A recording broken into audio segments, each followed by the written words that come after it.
How do you define what a good friend is? What is your ideal of a good friendship? Today is Monday. We're back with Dr. Tommy Eanelli, and Have Faith Let It Begin is talking about friendship. And it starts right now. Welcome to Have Faith. Let it begin. Here's your host, Angel Santana. Ariel, can you say have faith? Again. Let it begin? Again. Say have faith. Again. Let it begin. No. No? Okay. It's a boy. Hi, Noah. Noah! Noah. Happy birthday, Noah! Caitlin, You did amazing. you just put those notes in. Noah. Have faith, live again. When it starts right now. Hello, everyone, and welcome to Have Faith Let It Begin on this September 19th, 2022 edition. Dr. Eanelli back from vacation. How are you, my friend? Oh, I couldn't be better. Today we bury the queen, my friend.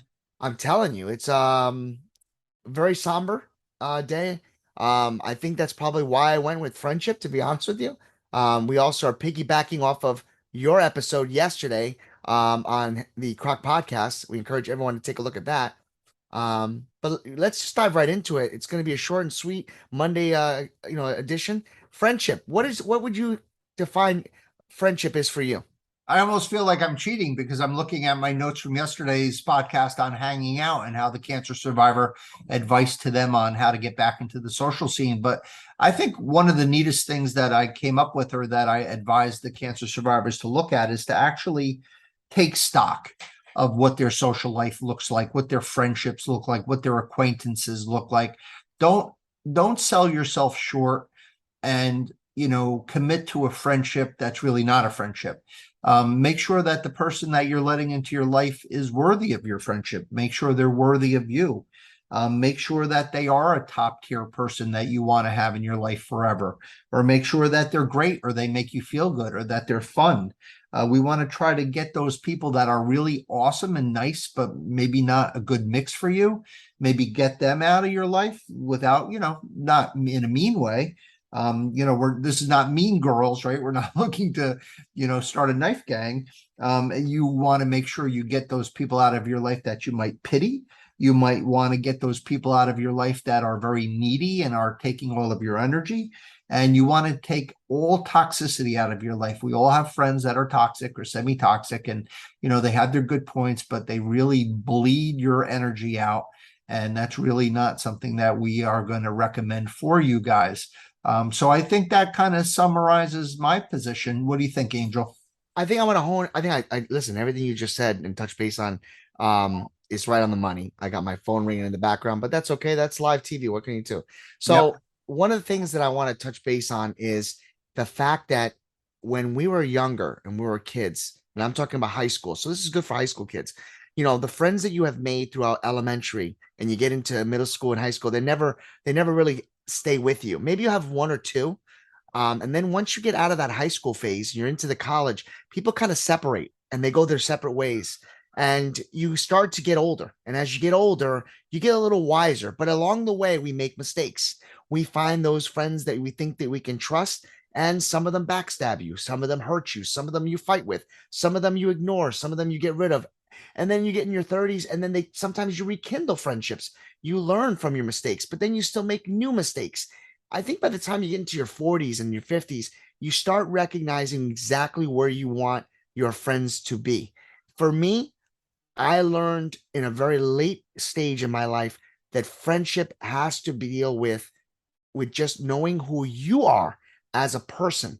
And if you can't identify who you are, it is hard for you to identify what person you can relate to, and I've been blessed with my I call them the core 5 friends. And for those that are listening and they don't think they're part of my core 5, you're still part of my friends, but there's some people that you have to let in to a certain extent so that you can share very, very personal moments, personal data, personal artifacts, things that will not go beyond that conversation.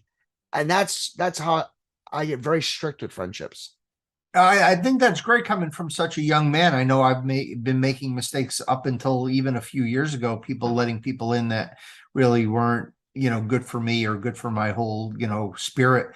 I made a decision a couple of decades ago to concentrate on 3 people that I really wanted to, have a lifelong strong bond with. And I see them, a couple of times a year. And there's a couple of people that I see maybe once a year, but they really are, they're positive for my core, for my soul. They make me feel good. They're people that even though I don't see that much, I certainly want to continue that position or that relationship with. And some of the younger people out there have an advantage that I don't have because I do 0 social media. But you can actually keep relationships up that are more peripheral by utilizing some of the social media, for your Twitter, or I guess your Instagram, your Facebook, or whatever. You could still kind of see what, maybe your nieces and your nephews or your friends' kids or whatever, see them grow and see their accomplishments, and without really the outlaying of really a time expenditure other than, just, giving a thumbs up or, sending a wink or sending a love or a hug or whatever it is that they do in social media. But that's, I think, another thing that maybe another podcast next week, we continue with the social media part. Absolutely. And I think I'm going to end this way. In life, we're going to be blessed with so many people that are coming in and out of our life. Sometimes the people that you think are your the type of people that you can be most confident in may not be the ones that'll last a lifetime. But in that short term, they have taught you a lesson, whether it's good or bad. In addition to that, there are going to be people that will be in your presence, in your path, that God has provided for you as a vessel to keep you on track. Those right there, you can call them angels. You can call them, spiritual guidance, spiritual growth. But here's the bottom line. There is one person who is and always will be your friend to the end. The person that will believe in you, that will trust in you, that will tell you they love you, that will tell you they will have all the confidence and faith in you. And that person never will leave your side. And I am talking about the man above, our Heavenly Father, God. That is the one person, your co-pilot. So today, as you go on your day, and I leave Dr. Tom Eanelli with the final thought, I ask all of you to really dig deep into what a friendship is to you. Who is your friend? But never forget the number one friend that has never left you since the day you were thought up and created in his image. Dr. E, final words. Couldn't agree with you more. That was so beautifully said. And again, the Have Faith, Let It Begin podcast and community is all about faith and inspiration. And of course, putting that final touch on with our creator. Thank you for that, Angel.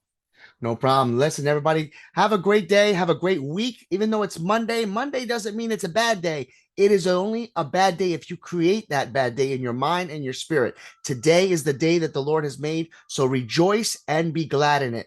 Have a great morning, a great week.